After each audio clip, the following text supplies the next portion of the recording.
અભય થઈને નિષ્પક્ષતાથી નિરપેક્ષ રીતે વાસ્તવિકતાનો અરીસો રૂપી સચોટ માહિતી લાવતો સત્યની સાથે અભય ટાઈમ્સ।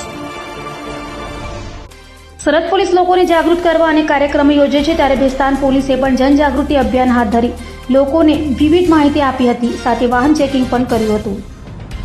સુરતમાં લોકો ખાસ કરીને સાયબર ક્રાઇમનો શિકાર બની રહ્યા હોય ત્યારે પોલીસ હવે લોકોને જાગૃત કરવા કાર્યક્રમો કરી રહી છે। તો સુરતની ભેસ્તાન પોલીસે જનજાગૃતિ અભિયાન હાથ ધર્યું હતું, જેમાં સાયબર ક્રાઇમ, ચાઇલ્ડ ક્રાઇમ તથા વિવિધ બાબતે કેવી રીતે ચેતવું તેની સમજણ આપી હતી। તેમજ ઉન સલા મિલ પાસે વાહન ચેકિંગ હાથ ધર્યું હતું અને આશરે 50 થી 60 વાહનો ચેક કરી 25 હેલ્મેટ મેમો આપ્યા હતા, તો 2 વાહનોને ડિટેન કર્યા હતા।